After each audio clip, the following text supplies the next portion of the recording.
नमस्कार। अब ये बरसात का मौसम लगभग समाप्त होने पर है और इस समय आमतौर पे देखा जाता है जो पुराने बाग हैं, जो 20 साल से ज़्यादा, 10 साल से ज़्यादा या 30 साल, 40 साल, 50 साल के हो गए हैं, बहुत घने हो गए हैं, उसमें सूरज की रोशनी नहीं जाती है, आपस में टहनियाँ मिल गई हैं, तो उनमें पोषक तत्व प्रबंधन कायदे से नहीं होता है। तो इस तमाम कारणों से अनेक बीमारियां उसमें आनी शुरू हो जाती हैं। जो मुख्य बीमारियां हैं जो इस समय आती हैं उसमें से 4-5 हैं, एक एक करके हम शुरू करेंगे। तो पहले किसान भाई देखें, ये इस तरह की पत्तियां दिखेंगी, इस तरह की काली पत्तियों पर पूरी काली परख पड़ गई है, एकदम कालापन हो गया है और इसको हम वैज्ञानिक भाषा में सूटी मोल्ड कहते हैं, सूटी मोल्ड।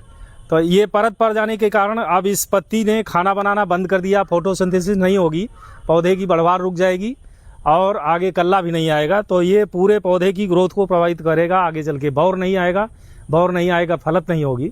ये सामान्य सी बीमारी है किसान भाई, अगर ध्यान देंगे तो बड़ा आसानी से ख़त्म हो जाएगी। सूटी मोल्ड मैंने नाम बताया। ये होता किस कारण से है? ये मैंगो हापर जो होता है या मैंगो मिलीबग, 2 कीड़े होते हैं जिनका जो विष्टा करते हैं, इस पर चिकना पदार्थ छोड़ते हैं पत्ती पर, और जब पत्ती पर चिकना पदार्थ आता है तो उस पर एक फफूंदी चिपक जाती है और फफूंदी चिपक करके इस तरह से ग्रोथ कर लेती है, पत्तियां काली पड़ जाती हैं और लिहाजा फोटोसिंथेसिस काम बंद हो जाता है, पौधे की बढ़वार रुक जाती है। इसकी रोकथाम के लिए जो कारण है इसका, उस पर हमको वार करना है, यानी कि कीड़े को नियंत्रित करना है, जिस कीड़े की वजह से ये उसका विष्टा आई, विष्टे पर फफूंदी ने अपना जाल फैलाया और फफूंदी ने इसको कवर कर लिया। तो इसके लिए कीड़े का नियंत्रण करना है। कीड़े की बचाव के लिए कोई भी कीटनाशक दवा, डायमेथिएट, मोनोक्रोटोफास, क्विनालफास, इमिडाक्लोपिड, कोई भी 1 से 2 मिलीलीटर की मात्रा में डाल करके अगर छिड़काव कर देंगे तो ये कीड़ा रुक जाएगा, और कीड़ा जब रुकेगा तो ये बीमारी आगे चल के नहीं फैलेगी। ये तो हो गई बीमारी आने के पहले की बात कि हमको रोकना है। लेकिन सूटी मोल्ड अगर ऐसा हो गया है, काला हो गया है, तो अब एक ही उपाय है कि इस पर आरारोट मिला करके छिड़काव कर दें पानी में, तो आरारोट इस पर चिपक जाएगा। या चावल का माड़ जो सिंपल सा होता है कि निकालें किसान भाई पतीली से और उसको पानी में मिला करके छिड़काव कर दें, तो वो माड़ इस पर चिपकेगा और चिपक करके इस फफूंदी को छुटा देगा, वो गोल करके सूख करके, और पत्ती हमारी साफ़ सुथरी हो जाएगी। साफ़ हो जाएगी तो ये पुनः भोजन बनाना शुरू कर देगी। इस तरह से इस समस्या से निदान पा सकते हैं, एक बीमारी।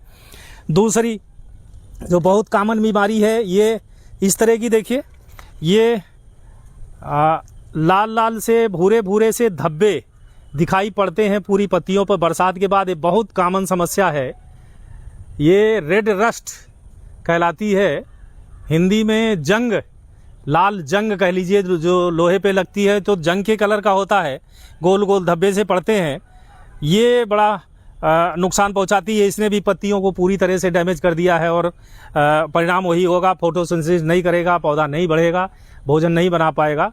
तो इसके नियंत्रण के लिए कोई एहतियातन प्राथमिक उपाय नहीं है। जब हो जाता है तो इस पर कॉपर ऑक्सीक्लोराइड एक बहुत बेहतरीन दवा है, उसको 3 ग्राम मात्रा 1 लीटर पानी में डाल करके अगर छिड़काव कर देंगे, अभी बरसात को ख़त्म होने के बाद, इस समय थोड़ा मौसम ख़राब चल रहा है, भविष्यवाणियाँ भी मौसम विभाग की ऐसी हैं कि लगता है सितंबर भर बरसात होने की संभावना है। तो इंतज़ार करें, जैसे ही खुला मौसम मिले, खुली धूप मिले, उसी समय कॉपर ऑक्सीक्लोराइड 3 ग्राम मात्रा 1 लीटर पानी में छिड़काव करेंगे तो ये रेड रस्ट बीमारी से छुटकारा मिल जाएगा। तीसरी जो महत्वपूर्ण समस्या है इस समय, ये कीड़ा, ये देखिए, ऐसा लगता है जैसे किसी ने जला दिया हो, माचिस की तीली से लगा करके इस तरह से सिकुड़ जाता है और इस तरह से जला हुआ महसूस होता है। किसान भाई समझते हैं कोई बीमारी है, इस तरह से जल करके सिकुड़ जाता है। ये हमेशा नई पत्तियों पे आता है, जो नए कल्ले निकलते हैं उन पे आता है। तो ये बीमारी नहीं है, किसान भाई ध्यान से समझ लें, कोई बीमारी नहीं है, ये भी कीड़े की वजह से हुआ है। इसको कीड़े ने काटा है, अटैक किया है, पत्तियां मुरझा गई हैं, नए कल्ले एकदम, जैसे ही नया कल्ला बरसात के बाद आता है, बरसात में आता है, तो इस कीड़े का अटैक होता है। तो इसके बचाव के लिए एहतियातन उपाय किसान भाइयों को करना चाहिए हमेशा कि नया कल्ला निकले तो उस पर कोई ना कोई एक कीटनाशक, खास करके कार्बरिल दवा यदि मिल जाए, और नहीं मिलती है तो डायमेथिएट, रोगार, इसमें से 1 से 2 मिलीलीटर दवा किसी को छिड़काव कर देंगे। बरसात में कभी भी दवा छिड़काव करें तो एक चीज़ ज़रूर ध्यान रखें कि उसमें स्टिकर या कुछ नहीं, साबुन, शैम्पू का घोल ज़रूर मिला ले, ताकि दवा कुछ देर पत्ती पर रुक सके और 2 घंटे 3 घंटे का मौका अगर आपको मिलता है, खुली धूप मिलती है, छिड़काव कर दें तो नए कल्ले जो निकलेंगे पौधे के वो मरने से बच जाएंगे, वो नुकसान नहीं होंगे, पौधा आपका बढ़िया चलेगा। ये तीसरा जो कीड़े का अटैक हुआ। चौथा एक ये देख रहे हैं, ये माल फार्मेशन, मैंगो माल फार्मेशन कहलाता है। इस तरह की गांठ बन जाती है बढ़वार के बजाय ऊपर, और ये बढ़वार इसकी रुक जाती है पौधे की, आगे चल करके ये बहुत बड़ी समस्या पैदा करता है। खास करके ये नए पौधों में ज़्यादा होता है, जो 1 से 10-12 साल तक उस समय तक होता है। इसके बाद जब बड़े हो जाते हैं तो ये समस्या नहीं आती है पुराने पेड़ों में। और उसमें भी आम्रपाली प्रजाति इसकी ज़्यादा प्रभावित मानी गई है, इसलिए एहतियात बरतना ज़रूरी है।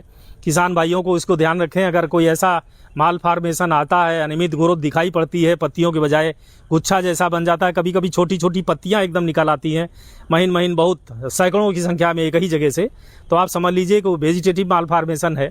या पुराने पेड़ में फ्लोरल माल फार्मेशन आ जाता है, फूल का गुच्छा बन जाता है, वो अभी हम नहीं दिखा सकते, है नहीं, लेकिन इसको माल फार्मेशन को देख लें। अगर ऐसा कुछ समस्या है तो उसका भी निदान करना, कंट्रोल करना आवश्यक है। इसके कारण बताने में अभी तक वैज्ञानिक गण बहुत ज़्यादा सक्षम नहीं हो पाए हैं। 3-4 कारण खोजे गए हैं जिन पे उपाय करते हैं, विचार करते हैं किस कारण से होगा। नंबर 1 तो पोषक तत्व प्रबंधन की खाद और उसका बढ़िया सा मैनेजमेंट नहीं किया है, पौधा अनदेखा सा है, इसलिए भी ये समस्या आती है। पर्याप्त मात्रा में, संतुलित मात्रा में नहीं देते हैं। दूसरा कारण फफूंदीजनक बीमारी, इसको कुछ साइंटिस्ट लोग कहते हैं कि फंगस से होता है। इन तमाम सारे मिश्रण के कारण से होता है, तमाम मिश्रित कारण इसके लिए जिम्मेदार हैं। लेकिन जो इसके निदान जो सुझाए गए हैं वो बहुत कारगर हैं। अगर उसको अपनाएंगे किसान भाई इसी सितंबर के महीने में तो इससे निजात पा जाएंगे। नंबर 1, जो जहाँ पर ये लगा हुआ है वहीं के थोड़ा सा नीचे लेते हुए करीब 2 इंच 3 इंच इसको काट के पेड़ से हटा देना है बेदर्दी से। कोई उससे साथ हमदर्दी नहीं करनी है, इसको हटा दीजिए और काट करके फेंकिए नहीं। जब भी काटिए तो साथ में एक बोरा रखिए, बोरे में इसको भरते जाइए, डलिया रखिए, बाल्टी रखिए, कुछ भी रखिए, उसमें भर करके और डाल दीजिए। एक जगह ले करके तुरंत उसी समय आग लगा के इसको जला दीजिए, या नहीं जला सकते हैं तो मिट्टी में गाड़ दीजिए, ताकि इसकी बीमारी और जगह दूसरी जगह ना फैलने पाए बीमारी। ये हुई मैंगो माल फार्मेशन। अब चौथी जो एक बीमारी है ये एंथ्रेक्नोज। इस तरह से देखिए, ये सफ़ेद से दाने से पड़ जाते हैं, थोड़ा सा इसमें ऊंचा ऊंचा भाग उठा उठा दिखता है, यह एंथ्रेक्नोज है। ये भी फंगल बीमारी है जो इसी समय ज़्यादा दिखती है, बहुत प्रभावित करती है पौधों को। अल्टीमेटली वही होता है कि पत्तियाँ भोजन नहीं बना पाती हैं, डैमेज हो जाती हैं, क्लोरोफिल लॉस हो जाता है, बढ़वार पत्ते की अच्छी नहीं होती है। इसके नियंत्रण के लिए फिर फफूंदीनाशक दवा का छिड़काव कार्बेंडाजिम का 1 ग्राम 1 लीटर पानी में मिला करके छिड़काव करेंगे, या साफ फफूंदीनाशक जो है उसका छिड़काव करेंगे तो इससे बचाव हो सकता है। एक और बीमारी है जो इस समय बरसात के मौसम के बाद दिखाई पड़ती है, बीमारी का कीड़ा का अटैक है, जाला कीट। अक्सर किसान भाइयों ने देखा होगा, माटा कहते हैं उसको देहाती भाषा में, अपने लोकल भाषा में, गोल गोल गुच्छा सा बना लेते हैं वो पत्तियों का माटा, लाल माटा। किसी आदमी के ऊपर गिर जाए तो बड़ी आफत होती, भागता है पूरा बाग से छोड़ करके। तो उसको देखें अगर कहीं लगा हुआ है गोल गुच्छा बना हुआ पत्तियों का, पत्तियों को आपस में मोड़ लेता है, जाला बना लेता है और अंदर अंदर ही उसका वो रस चूसता रहता है पत्तियों को, वो बहुत नुकसान करता है। वो भी पत्तियों को खाना नहीं बनाने देता है, भोजन नहीं बनाते हैं, पत्तियां नहीं वो कर पाती हैं। तो उसको भी यही है, बड़ी लग्गी में वो हंसिया बांध करके या किसी भी तरह से उसको काट के गिरा दे किसान भाई, और गिरा करके तुरंत वही नष्ट कर दे, आग लगा के जला करके, या फिर उसको आप क्या कहते हैं ये मिट्टी में गाड़ दे, इस तरह से नष्ट करना है।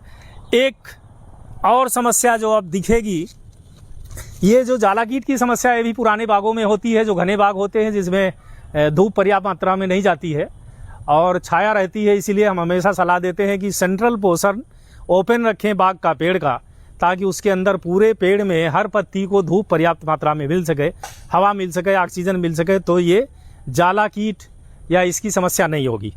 एक समस्या जो अनकेयर्ड बाग होते हैं, जो बिना देखभाल होते हैं, खाली किसान भाई बाग नीलाम कर देते हैं और पैसा लेके घर में बैठे रहते हैं शहर में, या अनजाने में उनसे गलती हो जाती है कि देखते नहीं हैं और पोषक तत्व प्रबंधन नियमित रूप से नहीं करते हैं। या बलुआर मिट्टी नदी के कछार में जो पेड़ आम के लगे हैं वहाँ पर ये समस्या देखने को आती है, पोषक तत्वों की कमी हो जाती है। और ये गमोसिस, ये डाईबैक नामक बीमारी उसमें शुरू होती है। ऊपर से टहनियाँ सूखना शुरू हो जाती हैं, लकड़ियाँ जैसी जाती हैं दूसरी भाषा में कहा जाए, और नीचे आकर के पूरा पेड़ फिर धीरे धीरे सूखने लगता है। उसमें कभी कभी ये गोंद ये भी निकलने लगता है, छाल फट जाती है पेड़ की। ये जैसे गोंद निकल रहा है, देखिए ये गोंद निकलना शुरू हो जाता है। तो ये सूक्ष्म पोषक तत्वों की कमी से होता है। इसका भी नियंत्रण करने के लिए किसान भाइयों को चाहिए कि जो हम सूक्ष्म पोषक तत्व जो नाइट्रोजन, फास्फोरस, पोटास और गोबर की खाद तो देते ही हैं, लेकिन उसके साथ साथ में हम सूक्ष्म पोषक तत्व कभी भी नहीं देते हैं। लेकिन अगर ऐसा पेड़ आपका कर रहा है, सूख रहा है, टहनियाँ सूख रही हैं, डाईबैक बीमारी, उल्टा सूखा रोग लग रहा है, तो इन सूखी टहनियों को तत्काल हटाएं, वहाँ से काट करके तुरंत, बगैर किसी उसके, नहीं तो पूरा पेड़ सूख जाएगा। हटा करके और इसमें फिर कॉपर ऑक्सीक्लोराइड जो हमने बताया पहले दवा 3 ग्राम 1 लीटर पानी में मिला करके उसका स्प्रे कर दें पूरे पेड़ में।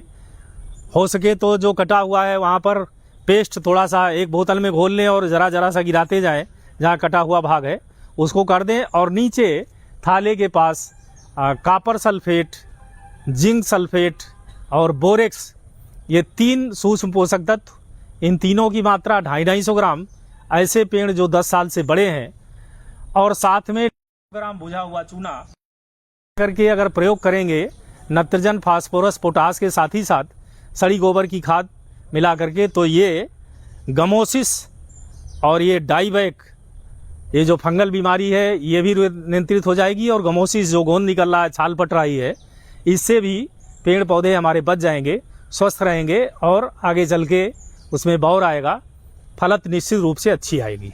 इन पे किसान भाइयों को ध्यान देने की ज़रूरत है।